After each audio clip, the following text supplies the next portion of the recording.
সুপ্রিয় দেশবাসী, দেশে কিংবা বিদেশে, কাছে কিংবা দূরে, যে যেখান থেকে আপনারা আমার ভিডিওটি দেখছেন, আমি আলামিন অতীতের কথা ডকুমেন্টারি এর পক্ষ থেকে আপনাদের জানাচ্ছি শুভেচ্ছা এবং সুস্বাগতম। এখন উপস্থিত আছি আমি রাজমান বিশেষ করে পানির মধ্যে দিয়ে ইরি ক্ষেতের ভিতরে যাচ্ছি। আমার সামনে যে গাছটি দেখতে পাচ্ছেন, এটি হচ্ছে জল বর্ষা গাছ। এই গাছটি চার সাইড দিয়ে রয়েছে শুধু ধান আর ধান, কিন্তু মাঝখান দিয়ে বরাবরই শুধু পানি।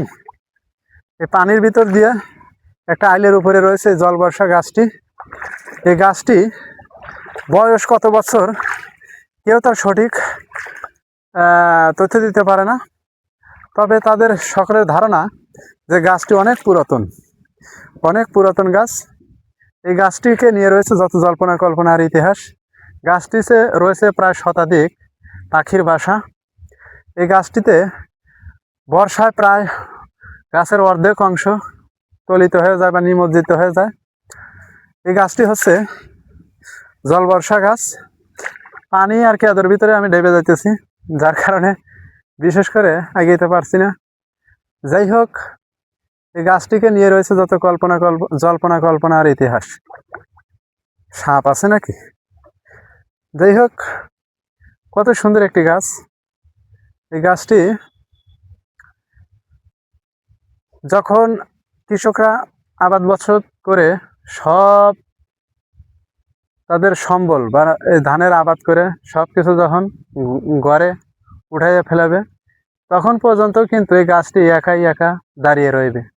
কারণ হলো, প্রকৃতি এমন একটি নিয়ম, সৃষ্টিকর্তার এমন একটি নিয়ম, যে একা টিকে থাকতে পারে সেই আসল।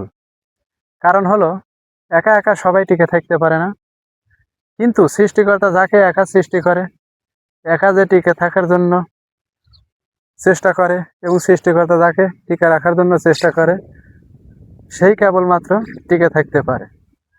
তেমনি জল বর্ষা গাছটিও ঠিক তেমনি। এই গাছটি কোনো সঙ্গী নাই, সাথী নেই, একা একা টিকে রয়েছে এবং ছিল, এখনো আছে, এমনকি ভবিষ্যতেও থাকবে ঠিক একা একাই। কত সুন্দর একটি গাছ। গাছটিতে রয়েছে অসংখ্য পাখির বাসা। গাছটি দেখার মতো একটি গাছ, যেন হিজল গাছের মতোই। কত সুন্দর গাছ।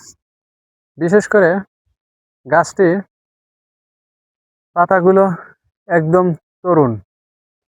তরুণ মনে হচ্ছে যে ঘুমন্ত প্রকৃতি জেগে উঠেছে। কত সুন্দর জায়গা। আমি বিশেষ করে এই অতীতের কথাগুলো আপনাদের সামনে তুলে ধরার জন্য চেষ্টা করি দূর দূরান্ত হতে ঘুরে ঘুরে। এটি হচ্ছে রাজমান সরা।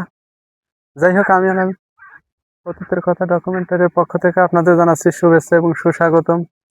আজকের মতো ভিডিওর কার্যক্রম এখানে শেষ করতে যাচ্ছি। দেখা হবে পরবর্তীতে অন্য কোনো ভিডিও নিয়ে। সে পর্যন্ত আপনারা সবাই সুস্থ থাকেন, ভালো থাকেন, এই কামনা করে আজকের ভিডিও কার্যক্রম শেষ করছি। আল্লাহ হাফেজ।